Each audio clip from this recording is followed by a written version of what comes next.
Okay, we're going in the morning, maybe noonish, and it's the next day, and we're going to take the clamp off.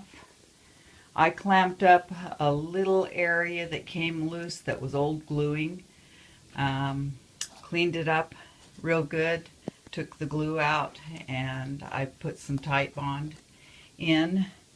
I did an experiment with the True Oil. Did one little coat on it, and I'm going to hit it with some steel wool, some 0000 steel wool, and I think I may do this headstock black after looking at it online. I saw that it looks like it originally had a black headstock. It looks like on the Favilla page that it's the furthest from the left, this style is. So that is probably what I'll do. I've done a mixture of some dye mixed with, there we go, mixed. I'll sand that up. This all needs to be softened, sanded, and still wooled. Still got some stain color that I'm going to get off of there. Here's my cracks in the back that I filled with dust and some Titebond.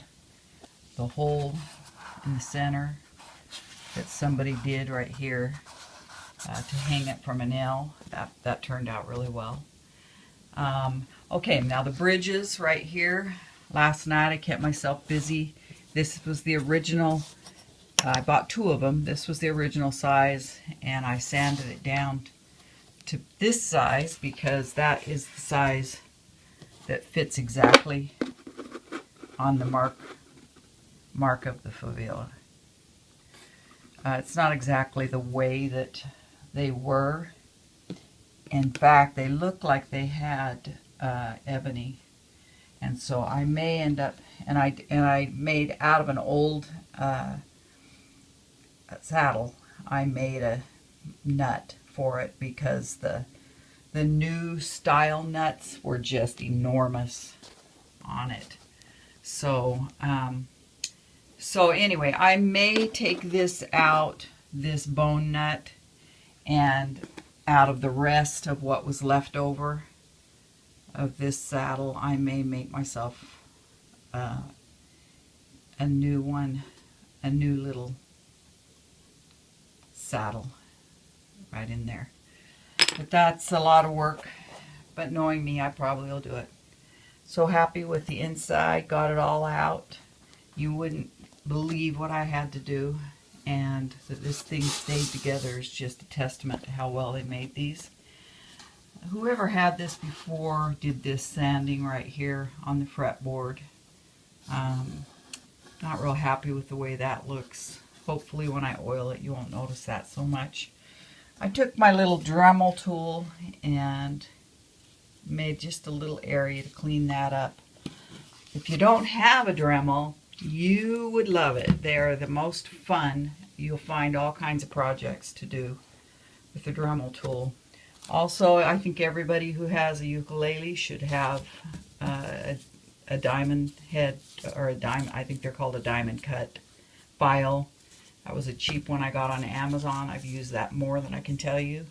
And this little action measurer that's so precise. Use this for all kinds of things too. Here's another tool that's invaluable. Get that at your local hardware store. Shine a light on it and put it inside your ukulele. Okay, this is the next thing I wanted to show you real quick. I've talked to a couple of people. One of them was a music store owner. Another one was a long-time string instrument player. And I talked to a third person too, and they had never heard of this. And I don't know where I heard it, but I know it's where I found the hairline crack on my mother's 12-string Martin. I found it this way. But you take a flashlight like this, and you stick it inside here, and take this in a closet, and you will see any hairline cracks. You can also use a gooseneck to get the top cracks. That's where I found the cracking down in this area on this ukulele. So that's a very invaluable little tip. Okay, I've been very busy. Put my first coat of True Oil on, and I glued my bridge on, and painted the top black. I ended up using an enamel based paint. It was actually spray paint, and I sprayed it on a piece of cardboard and wiped it on with my finger. And I'm going to knock that down with some fine sandpaper to make it look age appropriate when it dries all the way. I'll probably put 2 coats of True Oil on it. This should dry relatively quickly. By morning I should be able to put another coat on it. I haven't put the nut on it yet. I can't wait. I'm so excited. This has been so far a 2-day project with me working. I had about a 4-hour break today. It was my daughter's birthday, so we went to the movies. But this is the decoupage crazy looking ukulele, and the guy that I got it from said that somebody probably did that in the 60s, and I can see that. It had some cracks in it, and they thought it wasn't useful probably, but we all know that these Favillas sound beautiful, and I'm very excited about putting the strings on, probably, hopefully by tomorrow evening, probably the next day, and listening to it. I still haven't decided whether I'm going to use this bone saddle or whether I'm going to carve out a rosewood one like the originals. I did the black because that's what the original looked like it had on it. So anyway, that's what I've done so far, and it's been a pretty fun project. Okay, I'm getting ready to put my last finish on. It sat overnight, and I've steel wooled this down. This here I redid to get it smoother, and I'll put some True Oil over the top of it when it dries. The back I'm going to leave as is. I think it looks really good. The neck had a little imperfection in between the holes, and I steel wooled that out, and I'm going to put a little real thin coat right there. And then I tried to take some pictures of some little cleats that are made out of barbecue skewers.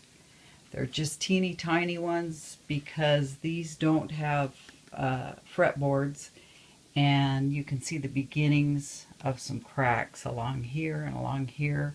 So there is, I believe I put it, I think I put it this way, coming across at an angle, one of the skewers. No, I put it this way, that way, and then I put a smaller one right there because that one looked a little weaker. I didn't want to do anything too heavy because I don't want to take away from the Favilla sound when it's all finished. Okay, I'm just going to show you the final step on this. This True Oil has a pretty long open time, so you can continue wiping it with a nice brush like I am until you get it smooth all over. So I just wipe over it, and then you keep looking at it kind of at angles, like all you know, through the light, and see if you've got any thick spots or funny spots. And it looks good. Now I go along the edge with my finger just to make sure there aren't any runs. And there are not. So that's great. So there you go. That's the way it pretty much is going to end up. The finish really doesn't change a lot as it dries like some finishes do. So that's it. Thank you.